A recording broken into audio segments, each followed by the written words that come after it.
Ilang linggo na lamang ay magtatapos na ako ng kolehiyo at hindi na ako makapaghintay pa sa araw na yon dahil ang pagtatapos kong magbibigay ng bagong buhay para sa aking ina. Anak, kumain ka na muna dito bago ka umalis at pumasok sa trabaho mo. Wika ng aking ina. Napangiti ako dito. Napakaswerte ko dahil kahit salat man kami sa napakaraming bagay, ay mayaman naman kami sa pagmamahal. Para sa akin ay enough na yon. Ayan na po, Nay. Nagbibihis lamang po ako. Sambit ko at pagkatapos kong magbihis ay lumabas na din ako kaagad ng aking silid. Habang naglalakad ako patungo sa kusina, ay napalingon ako sa pintuan na tila ba may nauulunigan akong mga taong nag-uusap at may biglang kumatok dito kaya napatingin ako sa aking ina. Nay, may bisita po ba kayong inaasahan? Nagtataka kong ani sa aking ina. Dahil sa totoo lang ay wala naman kaming kapitbahay na kumakatok sa aming pintuan. Nasanay na ako ng ilang kapitbahay namin ay basta na lamang pumapasok dito sa loob, lalo na kapag inaasahan sila ni nanay. Wala naman anak, ikaw ba? Balik niyang tanong sa akin. At kahit nagtataka ako ay agad kong tinungo ang pintuan at binuksan ito dahil baka isa ito sa mga kaibigan ni George. Pero imposible naman dahil hindi naman nila ako sinasadya dito. Sino ho kayo? At anong kailangan nila? Wika ako sa mga taong nasa harapan ng pintuan. Napatingin ako sa likuran ng taong kausap ko. Ganoon na lamang ang pagkagulat ko nang mapansin kong napakaraming lalaki ang mga nakasuot ng itim na suit at nakatayo sa mga itim ding sasakyan na tila ba pinoprotektahan nilang taong kaharap ko ngayon. I'm looking for Mrs. Susanna Henderson and her son Russell Dace Henderson. Wika ng isang gwapong lalaking matipuno. At nagtataka ko kung sino bang mga taong ngayon ay nasa aking harapan na may mga kasamang maraming lalaki na naka-black suit. Anak, sino ba yung kumakatok sa pintuan ha? Wika ng aking ina habang nasa kusina siya kaya mabilis kong ipinaalam sa kanya na may taong naghahanap sa kanya habang hindi ko inaalis ang pagkakatitig ko sa taong kaharap ko. Nay, may naghahanap po sa inyo. Sambit ko na hindi pa rin inaalis ang aking mga mata sa lalaking matamang nakatitig din sa akin. Napatingin akong muli sa labas. At tinignan ko ang mga kalalakihang isa-isa nang lumapit at tumayo sa likuran ng lalaking kausap ko. Ano ka mo anak? May Hindi na natapos ng aking ina ang kanyang sinasabi. Nang tila ba natulos na lamang siya sa kanyang kinatatayuan at nabitawan niya ang plato na kanyang hawak-hawak. Kaya agad akong napatingin sa kanya na tila ba pilit kong inuunawa ang mga nangyayari ngayon sa aking harapan. Inay, ano pong nangyayari sa inyo? Nag-aalala kong ani sa aking ina na tila ba natutulala na nakatitig sa lalaking nakatayo sa aking harapan. Sino ba talagang lalaking ito at bakit gano'n na lamang ang pagkabigla ng aking ina nang makita siya? At bakit ganito rin karami ang tila ba mga private bodyguards nito? Desmond? Nauutal na ani ng aking ina at mabilis na nagtuluan ng kanyang mga luha at tila ba nauupos na kandila na nawalan ito ng malay. Kaya agad ko itong tinakbo upang saluhin sana. Dahil na rin sa sobrang pagkabigla ko hindi agad ganun kabilis ang aking pagkilos. Tinawag niyang Desmond ang lalaking nasa harapan ko. At Desmond din ang pangalan ng aking ama. Kaya napatitig ako sa mukha ng lalaking kaharap ko habang nakatitig siya sa aking ina na tila ba nangungulila ito sa kanya. Nay! Sigaw ko. Susana! Sigaw naman ng lalaking nakatayo sa aking harapan na mabilis na tinakbo ang pagitan nila ng aking ina at sinalon niya agad ito bago pa man ito bumagsak sa sahig. Susana, wake up my love! Wika ng lalaki na ikinagulat ko nang tawagin niya ang aking ina ng my love. Ha? Sinong mga ito? At bakit ganun na lamang ang reaksyon ng aking ina nang makita ang lalaking ito na tila ba nakakita siya ng multo? Imposibleng ang aking ama ito dahil 2 taon pa lamang ako'y pumanaw na ito. Sino ka ba? Bitawan mo ang aking ina. Asik ko sa lalaking aking kaharap at agad kong kinuha sa kanya ang aking ina at inihiga ito sa lumang sopa. Nay, gising! Wika ko nang may pag-aalala. Ano ba talagang nangyayari? At sinong taong ito na tinawag ng aking ina sa pangalang Desmond? Let's take her to the nearest hospital, son. Wika niya at agad akong napalingon sa kanya nang tinawag niya akong son. Napakunot ang aking noo sa kanyang tinuran. Aaminin ko na tila ba may kung anong koneksyon kaming dalawa na aking nararamdaman. Tila ba nakaramdam ng kasiyahan ng aking puso nang tinawag niya akong anak. Ngunit alam ko din namang imposibleng mangyari yon dahil matagal nang patay ang aking ama. Hindi kita tatay, kaya wag mo akong tawaging anak. Asik ko sa kanya, ngunit tila ba ako natulos nang matitigan ko ang kanyang muka. Biglang kumabog ang aking dibdib, at tila ba may naguudyok sa akin na yakapin ko ang lalaking kaharap ko.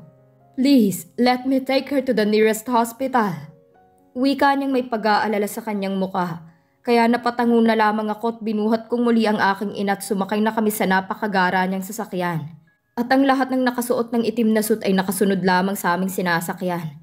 Napalingon ako sa likuran habang binabaybay namin ang patungong hospital.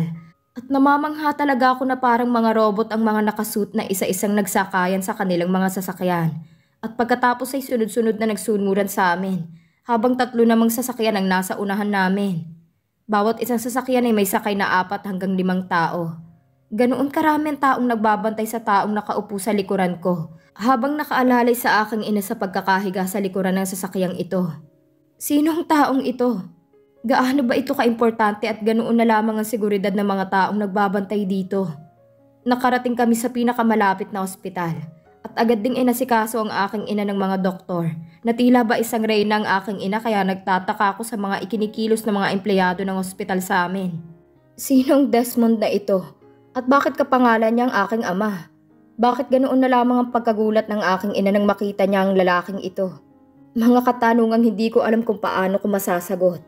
Hindi rin nagtagal ay lumabas na ang doktor sa emergency room at nginitian kami. At pagkatapos ay magalang na yumukod sa harapan ng lalaking nanggangalang Desmond. She is okay now. Ililipat na po siya sa pinaayos niyong kwarto at pwede na din po kayong pumunta roon. Wika ng doktor sa amin at muli na naman itong yumukod ng ulo sa harapan ng lalaking ito. Hindi ko na alam ang mga nangyayari. Hindi ko na alam kung sinong mga taong ito. Sino ka ba talaga?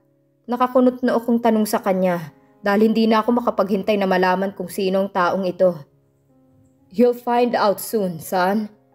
Wika niya sa malungkot na tinig at tinawag na naman niya akong son. Naguguluhan na talaga ako sa kanya. Nakatitig lamang siya sa akin at tila ba nangungulila sa akin. Kaya nagtataka ako sa kanyang ikinikilos. Maaari na po kayong pumunta sa pribadong silid ni Mrs. Henderson. Wika ng nurse sa bayukod ng kanyang ulo sa amin na ipinagtataka ko. Follow me, son. Wika niya at agad din naman akong tumalima at sumunod sa kanya sa paglalakad patungo sa silid na kinaroroonan ng aking ina. Pagkapasok namin ng pribadong silid ay namangha ako sa aking nakikita. Tila ba ito isang napakalaking presidential suite at nakaramdam ako ng takot kung paano ko ito mababayaran. Teka lang ho, kung hindi niyo ho mamasamain ay iuuwi ko na lamang ho ang aking ina. Sa tingin niyo ho ba isa na kukuha ng ipambabayad ko dito? Seryoso kong wika sa kanya. You don't have to worry about it, son. Sambit niya at magrereklamo pa sana ako nang marinig ko ang boses ng aking ina. Russell, anak, nasaan ako? Wika niya na pilit idinidilat ang kanyang mga mata. Agad akong lumapit sa aking ina at hinawakan ko ang kanyang kamay. Gusto kong maramdaman niya ang pagmamahal ko. Gusto ko ding malaman kung ano talagang nangyayari at kung sinong taong tinawag niyang Desmond. Nasa hospital ka po, Nay. Pero wag ka na pong mag-alala dahil sabi po ng doktor ay maayos na po kayo, kaya anumang oras ay maaari na po tayong umuwi. Wika ko naman sa kanya. Bigla na lamang napabalikwas ng bangon ng aking ina na ikinagulat ko at pagkatapos ay nagpalinga-linga ito na tila ba may hinahanap at baka sa kanyang muka ang pagkasabik na hindi ko maintindihan. Si Desmond, anak. Nakita ko si Desmond kanina. Wika niyang gulat na gulat at tila ba hindi makapaniwala. Ang kabog ng puso ko'y hindi ko na maintindihan. May kasabikan akong nararamdaman sa kung ano man ang matutuklasan ko ngayon. Desmond? Ang tatay ko hubang tinutukoy niyo ha, nanay? Hindi ho ba patay ng tatay ko? Wika akong naguguluhan habang nakatitig sa aking ina. I am still alive, son. My name is Desmond Dark Henderson, your father. Tura nang nasa aking likuran, kaya agad akong napaharap dito. Desmond, ikaw nga. Paanong nangyaring buhay ka? Bakit hindi ko nalaman na buhay ka? Wika ng aking ina na walang humpay sa pag-iyak habang nakatitig ito sa lalaking kausap niya na ama ko daw. Nang bumagsak ang sinasakyan kong helicopter ay nakasurvive ako. Ngunit nawalan ako ng mga alaala sa loob ng 20 taon. Nang magising ako sa ospital ay wala na akong maalala pa. Nang makita kong singsing sa aking daliri ay pinilit kong alamin kung kanino ako ikinasal. Pilit kong inalam kung sino ang aking pamilya. Ngunit bigo ako dahil ang aking abogado na kasama ko sa aksidente ay hindi nakaligtas. Kaya wala akong alam kung sino ba ang pamilyang naiwan ko. Pinahanap ko kung kanino ako ikinasal. Ngunit sa kasamaang palad ay nakapribado pala ang ating kasal at hindi pa nairerehistro ng mga ito. Dahil nang umalis kami noon ay kakatapos lamang ng ating kasal at dala namin ang dokumento. Kasamang natupok sa apoy ang mga dokumentong yon, maging ang hawak kong sertipiko na nagpapatunay na may anak pala tayo. Wala akong maalala na kahit na ano. Kaya mula noon ay hindi na ako tumingin pa sa ibang babae. Dahil ang gusto ko kapag nagbalik na ang aking mga alaala ay mananatili akong tapat sa babaeng pinag-alayan ko ng aking puso at apelyido. Isang linggo nang nakaraan nang muling nagbalik ang lahat ng aking alaala. Kaya ang una kong ginawa ay ang pinahanap agad kayo. Ngayon nga ay nandirito na ako sa inyong harapan upang muling magbalik sa inyong piling. Patawarin sana ninyo ako kung natagalan man ang pagbabalik ko. Mahaba niyang paliwanag sa amin. Habang ang aking inay walang tigil sa kanyang pagtangis. Ako naman ay halos hindi makapaniwala sa aking mga naririnig. Buong buhay ko ang akala ko'y patay na ang aking ama. Ngunit nandirito siya ngayon sa aming harapan at buhay na buhay. Patawarin niyo ako kung inabot ng ganito katagal. Hindi ko sinasadya. Hindi ko gunistong mangyari ito. Wika pang muli ng taong kaharap ko na ngayon ay lumuluha na. Desmond, wala kang kasalanan sa mga nangyari. Ang importante ngayon ay nandito kang muli. Umiiyak na tura ng aking ina. Siya si Russell, ang anak natin, Desmond. At binatang binata na ito. 2 taon lamang siya nang umalis ka para puntahan ang iyong mga magulang upang ipaalam sa kanilang tungkol sa amin ang anak mo. Ngunit nangyari ang aksidenteng inakala namin na ikinamatay mo. Dahil yun mismo ang kumalat sa lahat ng balita sa TV at sa tabloid. Umiiyak na ani ng aking ina at agad akong niyakap ng aking ama habang umiiyak. Anak ko, ang laki ng pagkukulang ko sa inyo ng iyong ina. Ipinapangako ko babawi ako. Ibibigay ko sa inyong lahat ng inyong karapatan bilang mga Henderson. At ikaw, anak, ng tangi at nag-iisang tagapagmana ng lahat-lahat ng negosyo at ari-arian ng mga Henderson. Umiiyak na ani ng aking ama habang mahigpit akong yakap nito. Hindi ako makakilos. Hindi pa rin ako makapaniwala na buhay ang aking ama. Nang binitiwan ako ng aking amay, agad naman siyang lumapit sa aking ina na walang puknat sa kanyang pag-iyak habang pinagmamasdan kami ng aking ama. Mahal ko, nandirito na akong muli. Kukunin ko na kayong dalawa at isasama ko na kayo. Babaguhin ko ang pamumuhay niyo at ibibigay ang mga karapatan niyo bilang mga Henderson. Umiiyak pa ring ani ng aking ama. At mahigpit na nakayakap naman sa aking ina.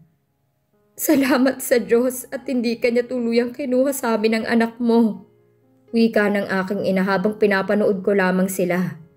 Naguguluhan pa rin ako. Ibig bang sabihin ay anak ako ng pinakamayamang tao sa buong mundo? At akong nag-iisa niyang tagapagmana? Halika dito anak, gusto kong makilala mo ang iyong ama. Wika ng aking ina at lumapit naman ako sa kanila at nakaramdam ako ng kasiyahan sa aking puso nang pareho nila akong niyakap. Ito na ba ang magiging simula ng malaking pagbabago sa aking buhay? Ngayon ang araw ng pagpunta namin ng Amerika. Gusto na kasi kaming makilala ng aking lolo at lola na magulang ng aking ama. Sobra-sobrang kaligayahan na nakikita ko sa kanila sa tuwing nakikipag-usap sila sa akin. Umiiyak pa nga ang aking lola at lolo nang makita nila ako sa video call. Kawangis na kawangis ko daw ang aking ama at masayang masaya sila na makilala ako.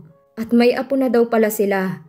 Kaya tuwan-tuwa sila nang malamang inaasikaso na ng aking amang aming mga papeles upang makarating ng Amerika. Nalaman ko din na ang tinutukoy pala nila noon na Henderson na pinakamayamang pamilya sa buong mundo ay walang iba kundi ang aking ama at lolo at lola. Kahit ako'y nabibigla sa mga pagbabagong nagaganap sa aming buhay ng aking ina. Mabilis ding naasikaso ng aking ama ang aming mga papeles ng aking ina. Nakakamangha na tila ba sa isang kumpas lamang ng kanilang mga daliri ay napapasunod nilang mga taong inaakala kong may mga matataas na mga katungkulan at mga may kapangyarihan sa batas at lipunan. Ngunit laking gulat ko nang malaman kong sunod-sunuran lamang sila sa bawat ipinag-uutos ng aking ama. Hindi ko na rin nagawa pang magpaalam sa mga taong tanging tumanggap sa akin. Isang araw ay babalik ako dito upang pasalamatan sila at maghihiganti sa mga taong tumapak at yumurak sa aking pagkatao. Paghandaan nilang pagbabalik at paghihiganti ko. Nakahanda na ba kayo? Wika ng aking ama habang mahigpit na nakayakap sa aking ina na tila ba ayaw na niyang mahiwalay pang muli dito. Nakikita ko ngayon ang sobrang kaligayahan na nararamdaman ng aking ina dahil sa pagbabalik ng aking ama. Ako man ay sobrang saya din na malamang buhay na buhay pa ang aking ama. Kaya't lubos-lubos ang pasasalamat ko sa Panginoon dahil ibinalik niya sa amin ang aking ama. Kinakabahan ako, mahal ko. Tugon naman ng aking ina sa aking ama. Huwag kang mag-alala dahil mabubuting tao ang aking mga magulang. At kahit sila man ay matagal nang gustong makilala ang babaeng aking pinakasalan. Nakangiting ani ng aking ama. Ang sarap sa puso habang pinagmamasdan ko kung gaano nila kamahal ang isa't isa. Bigla ko na lamang naalala ang aking graduation dahil malapit na rin ito. Napatingin ako sa aking ama at kinausap ko ito tungkol dito. Gusto ko kasing dumalo sa araw ng aking pagtatapos dahil yun lamang ang maipagmamalaki ko noong panahong naghihirap pa kami ng aking ina. Ang pinaghirapan kong nakatapos ng aking pag-aaral sa sarili kong pagsisikap. Huwag kang mag-alala anak dahil babalik tayo dito ng panandalian para sa iyong graduation day. Turan naman ng aking ama. Tay, pwede po ba na ako na lamang ang dumalo? Ayoko po munang malaman ng lahat kung sino ako at kung sino ang aking ama. Wika ko na ikinakunot ng noon ng aking mga magulang. Nay, tay, kailangan ko lamang po itong gawin at sana po ay mapagbigyan niyo ako. Muli kong ani sa kanila. Narinig ko ang pagbuntong hininga ng aking ama, ngunit kalaunan ay pumayag din naman sila. Ayoko munang ipaalam sa kanila kung sino ako, kaya hanggat maaari ay ako na lamang ang dadalo sa araw ng aking pagtatapos. Magpapadala na lamang ako ng ilang bodyguards na makakasama mo, ngunit huwag kang mag-alala dahil hindi ka nila malalapitan. Kailangan lang ng seguridad ng kaligtasan ng nag-iisang tagapagmana ng mga Henderson, anak. Wika naman ng aking ama kaya hindi na lamang ako kumibo at ayoko na rin namang pagtalunan pa ang mga bagay na ito. Hahayaan ko na lamang ang aking ama na gawin kung ano sa tingin niyang makabubuti para sa akin.